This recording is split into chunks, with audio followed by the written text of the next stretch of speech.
বিন্দুবাসিনী টেম্পলের এখানে এসেছি, এক দাদা আমাকে নেপালি সাজিয়ে দিয়েছে, খুব পছন্দ হয়েছে আমাকে, সেই কারণে নেপালি সাজিয়ে দিয়েছে। এখানে একটা পয়েন্ট আছে মন্দিরের ওপরেই, সিঁড়ি দিয়ে উঠতে হবে আপনাকে একটুখানি জাস্ট, সেখান দিয়ে কিন্তু আপনি 360 ডিগ্রি প্যানোরামিক ভিউ পাবেন। ওইখানে পয়সা দিয়ে মানে পয়সা ছুঁড়ে মনোকামনা পূর্ণ করতে হয়, যদি পয়সা যদি ঠিক জায়গায় পড়ে তাহলে কিন্তু আপনার মনোকামনা পূর্ণ হবে। আমি যদি পাহাড় হতাম, নিশ্চুপ হয়ে থাকতাম আমার প্রিয় হিমালয়ের মতন। আমার থাকতো অনেক অনেক বরফ জমাট বেঁধে, তারা সব আমার দুঃখের মতো। ছোটবেলা থেকে একটা ইচ্ছা মনে লালিত ছিল যে পাহাড়ে কোনো একদিন বাড়ি কিনবো। পোখারার এই সুন্দর সকাল সেই ইচ্ছা আমার দ্বিগুণ করে দিল। কেন বলছি বুঝতে পারবেন এই ভিডিও দেখলেই। তাই চলুন আর বেশি দেরি না করে যাত্রা শুরু করা যাক।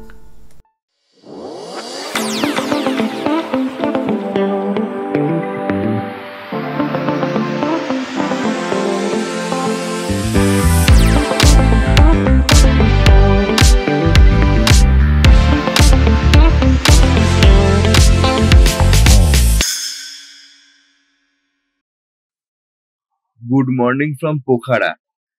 এখন বাজে 7:37 আর আমি দাঁড়িয়ে আছি হোটেলের বারান্দাতে। বারান্দা থেকে ভিউটা একবার জাস্ট দেখুন।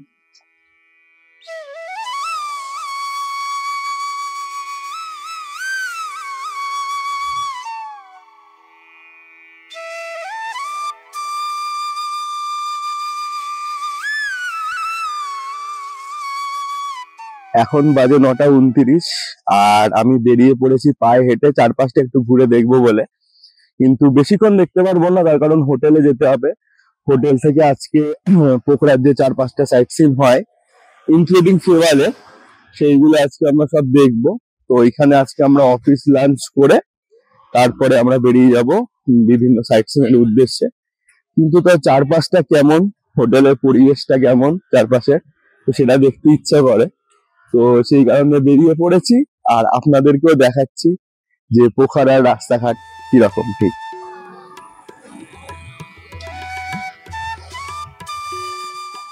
হাঁটতে হাঁটতে চলে এসেছি বসুন্ধরা পার্কের সামনে। আর এখান দিয়ে যদি আপনি ওয়াক করেন তাহলে সকালবেলার দিকে, তাহলে আপনার দারুণ লাগবে, তার কারণ চারিদিকের প্রাকৃতিক দৃশ্য জাস্ট অসাধারণ। আপনাদের দেখাচ্ছি।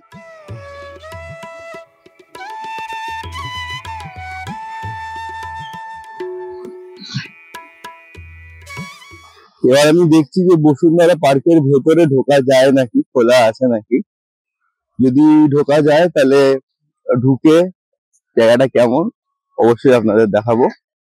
চলুন দেখি ঢোকা যায় নাকি বসুন্ধরা পার্কের ভেতরে। আমার সামনেই হচ্ছে বসুন্ধরা পার্কের গেট। আমি এখান দিয়ে যাচ্ছি নিচে, হাতে বেশি সময় নেই, হোটেলেও ফিরতে হবে। তো একবার দেখে নি জায়গাটা কেমন।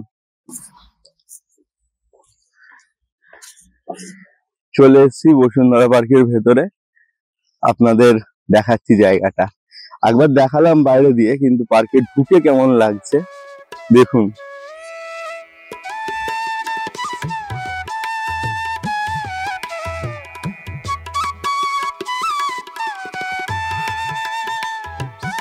সামনেই ভেতরে আরো যাওয়ার রাস্তা, আমি যাচ্ছি, চলুন আমার সাথে।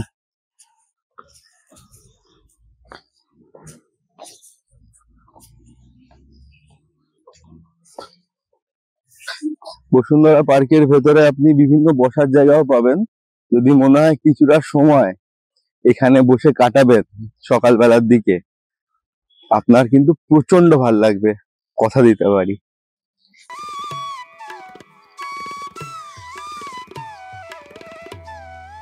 বসুন্ধরা পার্কের বাইরেই আছে ফুটপাথ, যেটা আপনাদের আগেই বলেছিলাম।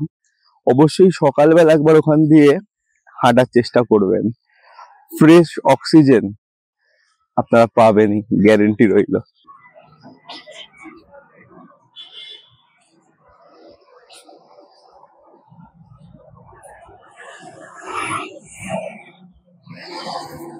এই বসুন্ধরা পার্ক হচ্ছে আমাদের হোটেল থেকে ওয়াকিং ডিস্টেন্সে মাত্র 5 মিনিট মতো।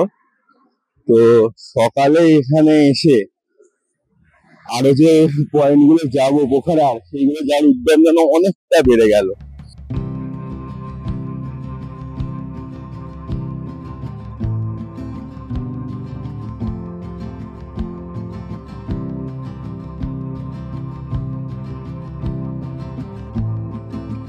আমরা চলে এসেছি আমাদের প্রথম গন্তব্য বিন্দুবাসিনী টেম্পলে।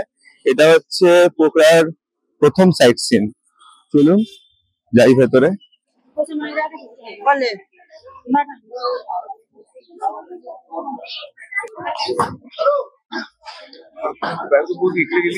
মন্দির যাওয়ার পথে আপনারা প্রচুর দোকান দেখতে পারবেন।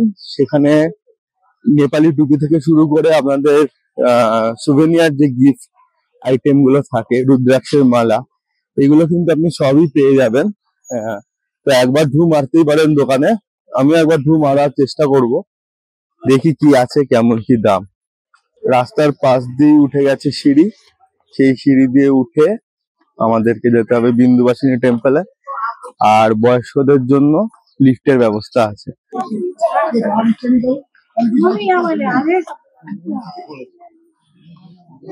বিন্দুবাসিনী টেম্পলের ওপরে চলে এসেছি। অসাধারণ লাগছে, জাস্ট আপনাদের তো দেখাবোই, দেখলে বুঝতে পারবেন ওই ওপর থেকে ভিউটা কতটা ঠিক সুন্দর।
এখানে একটা পয়েন্ট আছে মন্দিরের ওপরেই, সিঁড়ি দিয়ে উঠতে হবে আপনাকে একটুখানি জাস্ট। সেখান দিয়ে কিন্তু আপনি 360 ডিগ্রি প্যানোরামিক ভিউ পাবেন। আমি আগে পয়েন্টটা দেখাচ্ছি, তারপরে পয়েন্টে উঠে গিয়ে দেখাচ্ছি কেমন লাগে 360 ডিগ্রি ভিউটা।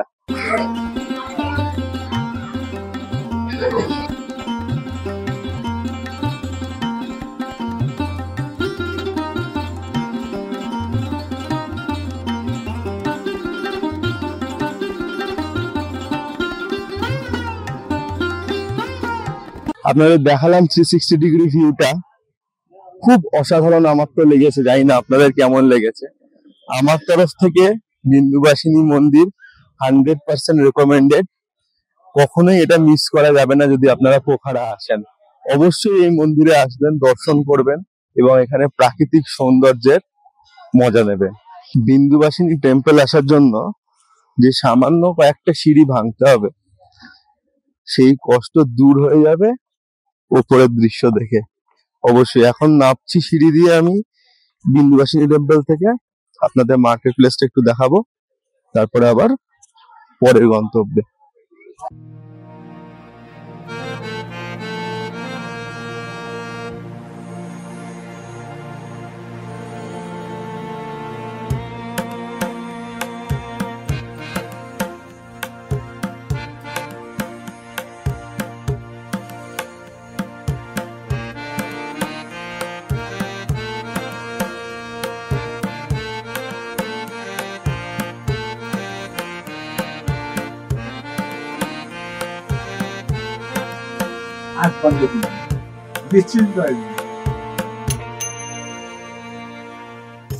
বিন্দুবাসিনী টেম্পলের এখানে এসছি, এক দাদা আমাকে নেপালি সাজিয়ে দিয়েছে। খুব পছন্দ হয়েছে আমাকে, সেই কারণে নেপালি সাজিয়ে দিয়েছে। কেমন লাগছে বলবেন অবশ্যই আমাকে দেখতে। দাদার নাম কি? भोलानाथ अधिकारी। ভোলানাথ অধিকারী দাদার নাম। থ্যাংক ইউ, वेलकम बेटा, नमस्ते। Thank you. नेपाली बेटा, नेपाली आर्मी जैसा।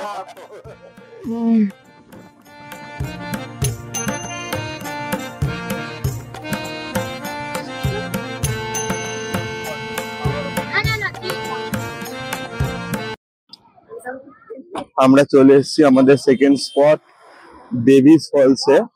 এর উল্টো দিকে হচ্ছে গুপ্তেশ্বর শিব মন্দির।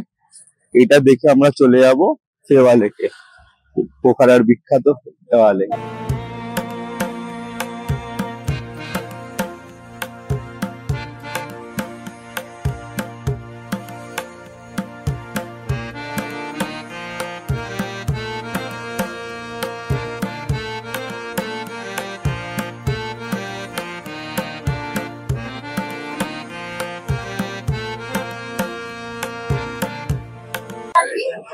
বিন্দুবাসিনী টেম্পলের মতন এখানেও আছে প্রচুর দোকান।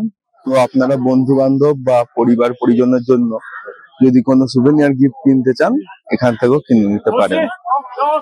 দেবীস ফলসে ঢোকার জন্য টিকিটের ব্যবস্থা আছে। ইন্ডিয়ান রুপিসে 50 টাকা করে পার হেড লাগবে।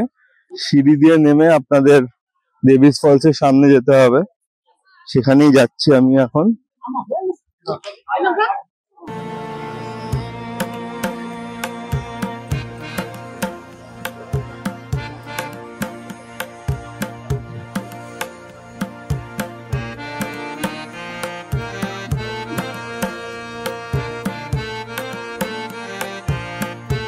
দেবীস ফলস দেখা কমপ্লিট। এবার যাব মনোকামনা পুলে। ওইখানে পয়সা দিয়ে মানে পয়সা ছুঁড়ে মনোকামনা পূর্ণ করতে হয়। যদি পয়সা যদি ঠিক জায়গায় পড়ে তাহলে কিন্তু আপনার মনোকামনা পূর্ণ হবে, এটাই এখানকার স্থানীয়দের বিশ্বাস।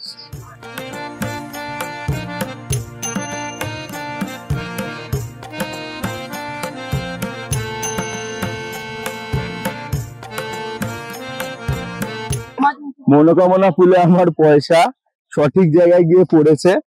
দেখা যাক আমার মনোকামনা পূর্ণ হয় নাকি।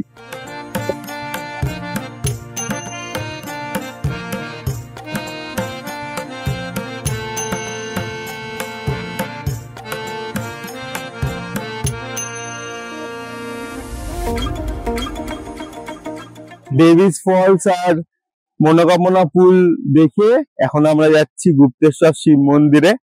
এই গুপ্তেশ্বর শিব মন্দির দেবীস ফলস এর ঠিক উল্টো দিকে।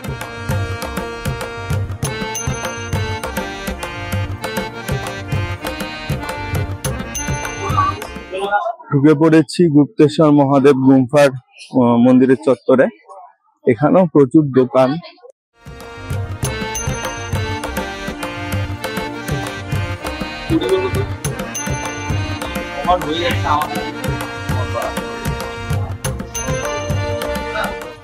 মন্দিরের ভেতরে ফটোগ্রাফি সম্পূর্ণভাবে নিষিদ্ধ, তাই আমি আপনাদের ভেতরটা দেখাতে পারবো না। ঘুরে আসি, ঘুরে এসে জানাচ্ছি কেমন লাগলো।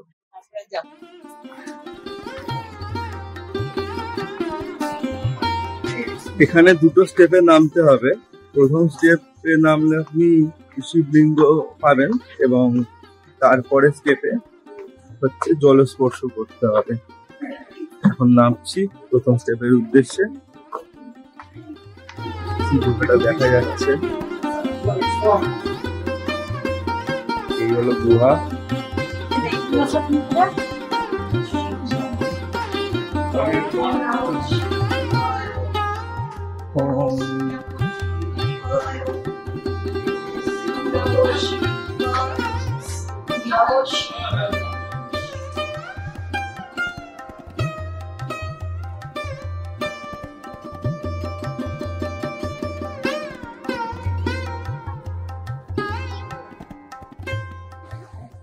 এখানে দুই গুহার মাঝখান দিয়ে একটা ফলস দেখা যাচ্ছে, আর তার রিফ্লেকশন এসে পড়ছে নিচে জমে থাকা জলে। অবশেষে ঘুরে এলাম গুপ্তেশ্বর শিব মন্দির। আপনাদের সেকেন্ড স্টেজের ভিডিও দেখিয়েছি অলরেডি। বললাম তো, অসাধারণ বললেও কম বলা হয়, কিন্তু কতগুলো কথা মাথায় রাখতে হবে। এখানে প্রচুর সিঁড়ি আছে এবং তারপরে ঢাল আছে, সিঁড়ি নেই। তো বয়স্ক ব্যক্তি কিংবা যাদের পায়ে বা কোমরে প্রবলেম, ব্যথা আছে, তাদের সেকেন্ড স্টেপটা অন্তত এড়িয়ে যাওয়াই ভালো। ফার্স্ট স্টেপ অব্দি নামতে সেরকম কষ্ট হবে না, সিঁড়ি ভাঙার যেটুকুনি কষ্ট সেটুকুই হবে। ফার্স্ট স্টেপে আপনারা শিবলিঙ্গ দর্শন করে উঠে যেতে পারেন, আর যারা যেতে সক্ষম তাদের বলবো অবশ্যই যান। সেকেন্ড স্টেপে অসাধারণ লাগবে। আর একটা ইনফরমেশন দেওয়ার আছে আপনাদেরকে, সেটা হলো গুপ্তেশ্বর শিব মন্দিরে ঢুকতেও কিন্তু টিকিট কাটতে হবে। নেপালি টাকায় 100 আর ইন্ডিয়ান কারেন্সিতে 70। এরপরে আমাদের যাত্রা হচ্ছে ফেয়ার লেকের উদ্দেশ্যে। একটু টুকটাক কিছু খেয়ে রওনা দেবো ফেয়ার লেকের উদ্দেশ্যে।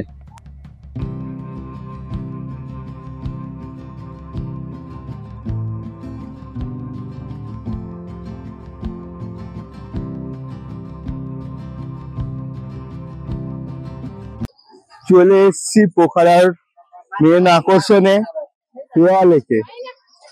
জাস্ট অসাধারণ, অসাধারণ, একটাই কথা।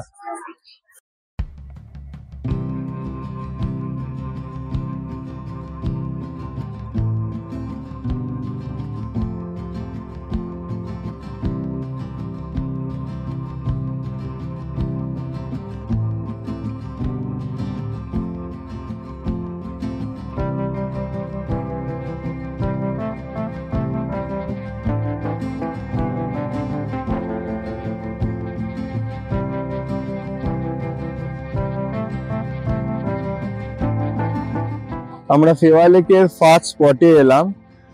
এখানে একটা মন্দির আছে, কাল ভৈরবী মন্দির। উচ্চারণটা সঠিক করলাম কিনা আমি জানি না, চলুন গিয়ে দেখে আসি কাল ভৈরবী মন্দির।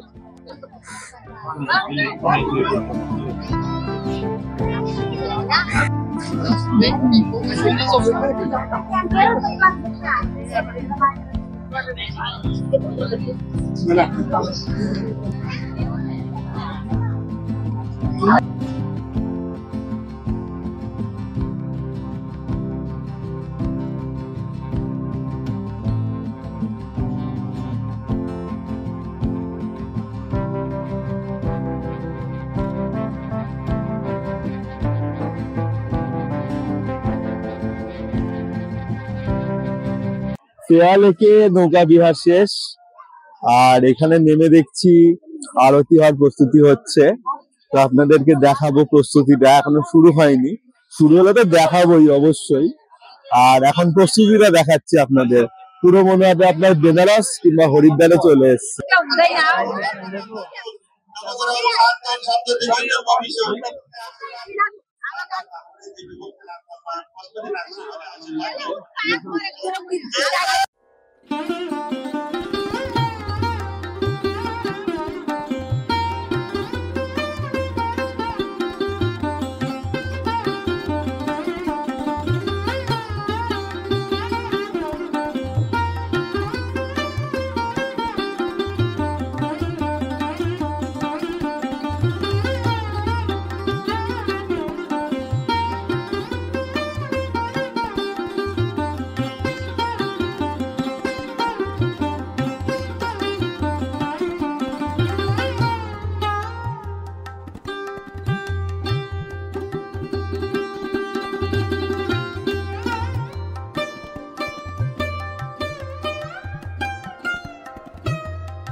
আপনাদের দেখালাম ফেয়ার লেকে আরতি।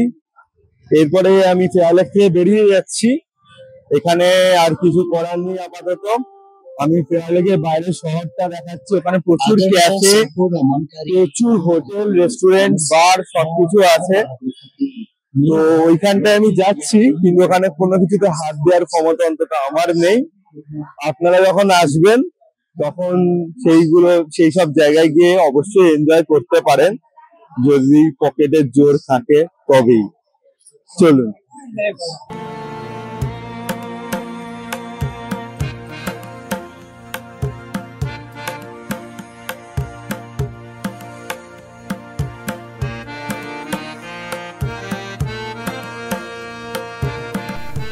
এর পরের ভিডিওতে থাকছে আমাদের কাঠমান্ডু যাত্রা।